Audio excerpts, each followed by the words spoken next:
bersama Ida X. Widayanti di sini, penulis artikel dan buku-buku parenting. Salah satunya saya menulis di majalah Suara Hidayatullah. Saya akan sharing di sini tentang salah satu kisah yang pernah ditulis di majalah Suara Hidayatullah dan juga pernah dibukukan ya. Salah satunya tentang bagaimana menjadi orang tua yang dirindukan oleh anak.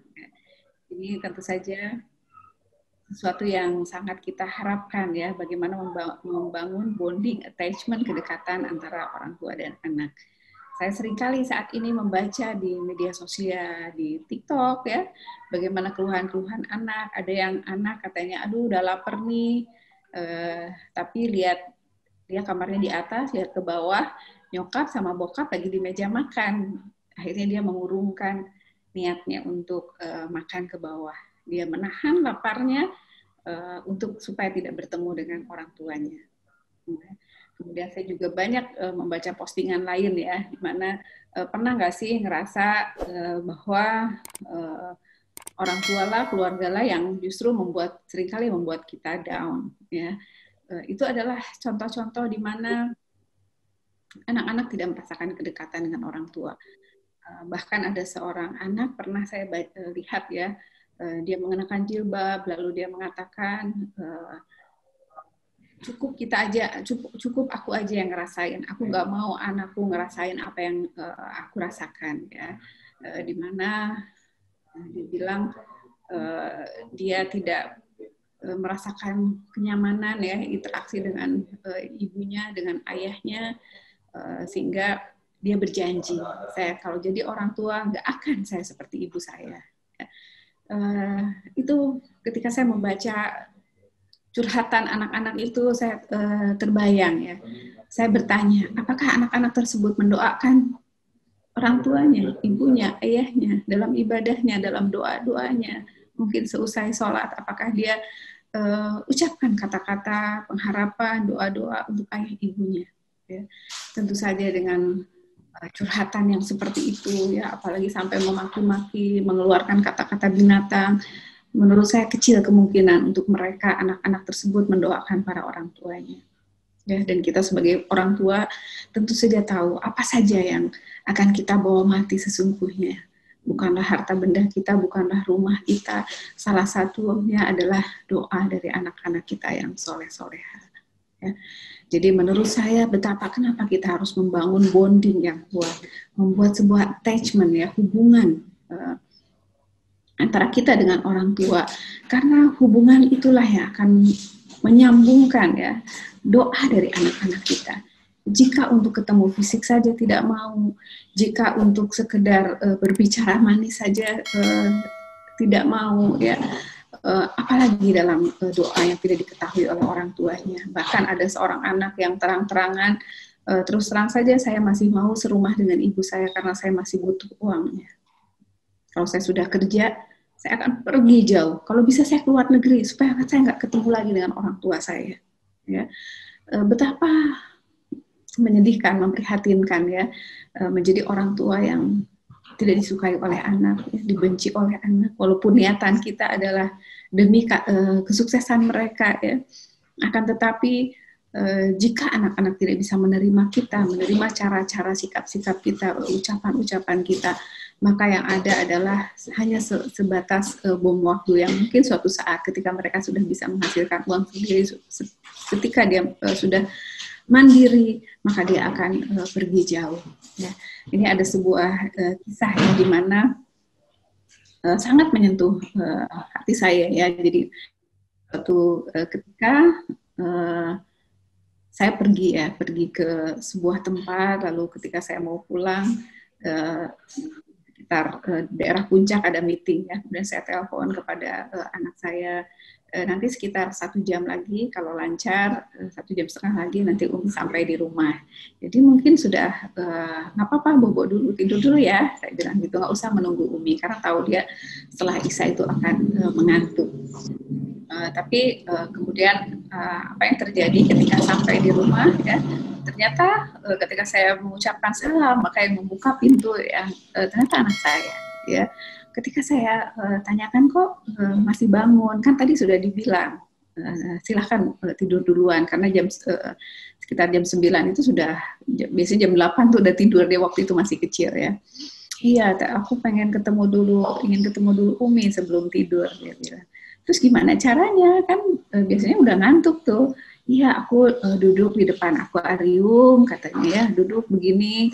Lalu kalau aku ngantuk, aku kasih makan ikan-ikan. Aku lihat mereka jalan kemana, kalau ngantuk lagi aku kasih makan lagi, kata dia ya. Masya Allah, saya tertegun di situ ya, betapa usaha seorang anak ya untuk berjuang, untuk bisa bertemu dengan kita sebelum tidur. Dia lakukan berbagai cara ya. Jadi pada saat saya tertidur, hati saya rasanya hangat ya, dipenuhi perasaan yang sangat luar biasa, betapa bahagianya, betapa mengharukannya ya ketika anak merindukan kita, dan rasa itu rasanya menjalar ke seluruh tubuh rasanya ya, dan masih terasa rekaman perasaan saya waktu itu ya, betapa sangat luar biasanya. Jadi bagaimana kita menciptakan ya hubungan dengan anak-anak kita ya, yang tujuannya adalah suatu saat kita berharap mereka senantiasa mendoakan kita dalam keadaan sedih, dalam keadaan dia bermasalah, dia ingat nasihat-nasihat kita. Dalam keadaan dia bahagia, dia juga akan teringat kepada kita. Saya juga masih ingat ya ketika anak saya yang sulung berhasil mencapai puncak gunung yang tertinggi di Pulau Jawa ya. Lalu dia tulis di secari kertas, dia tunjukkan, karena di sana tentu saja tidak ada sinyal, dia foto, Umi, Abi, aku sudah sampai di puncak, ya, terus di situ sekian ribu mdpl.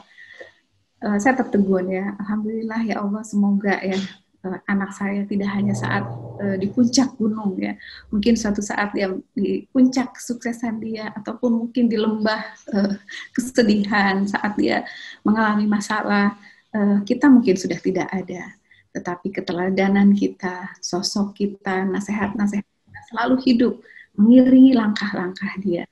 Mungkin dia jauh di negeri seberang, tetapi ketika kita selalu menjaga hubungan, dia mengingat tadi apa wejangan-wejangan, apa rekaman-rekaman peristiwa yang mungkin pernah terjadi bersama mereka ya, itu menurut saya lebih dari sekedar nasihat.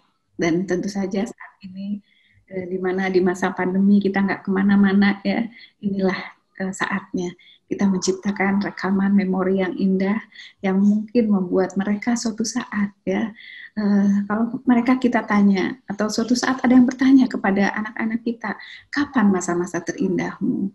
Masa-masa terindah aku adalah ketika saat itu di masa pandemi, aku bersama orang tuaku bersama di rumah setiap hari. Ibu senantiasa memasakkan aku, kami masak bersama, kami senantiasa belajar bersama, kami sholat bersama, di situ kami berdiskusi, memperbincangkan apa saja, dan menurutku itu adalah kenanganku yang paling indah. Lalu dia rasakan rindu yang dalam kepada kita, lalu mereka membacakan doa-doa untuk kita ya. Jadi itu harapan kita para orang tua, kenapa kita bukan dengan cara memanjakan, menuruti apa yang dia inginkan ya, akan tetapi menciptakan interaksi-interaksi yang positif, sehingga kerinduan itu akhirnya melahirkan lantunan doa-doa yang mungkin terus akan tersambung sampai ke anak cucu ya, mudah-mudahan. Itulah kenapa kita sangat penting untuk menciptakan suasana nyaman, menjadi orang tua yang dirindukan oleh anak-anaknya. Tipsnya menjadi orang tua yang dirindukan oleh anak. Ya. Saya di sini akan saya bacakan sebuah kesan dari seseorang yang mengirimkan WhatsApp kepada saya. Dia mengatakan, melalui buku Bu Ida, saya menemukan cinta dan kasih sayang ke anak-anak yang hilang. Saya cemburu dengan cerita-cerita yang ada di buku. Saya menjadi aktor yang dikisahkan di buku Ibu. Kasih sayang tulus, cinta seorang ibu kepada anak-anaknya. Ya, jadi bagaimana tadi kisah-kisah yang sangat inspiratif ini, di mana didapatkannya, salah satunya di buku Bahagia Mendidik Bahagia. Di sini adalah banyak untayan kisah-kisah bagaimana menghidupkan suasana yang membahagiakan bagi orang tua dan anak pada saat mendidik mereka, mendidik buah hati. Maka di kisah-kisah ini seperti apa yang dikatakan ibu tersebut, dia menemukan inspirasi sehingga dia merasakan cemburu, dan saya juga ingin menjadi aktor seperti yang dikisahkan di buku-buku ini ya. Jadi ini salah satu tips sumber bagaimana menjadi orang tua yang dirindukan oleh anak-anak. Demikian, semoga bermanfaat dan menginspirasi. Terima kasih. Assalamualaikum warahmatullahi wabarakatuh.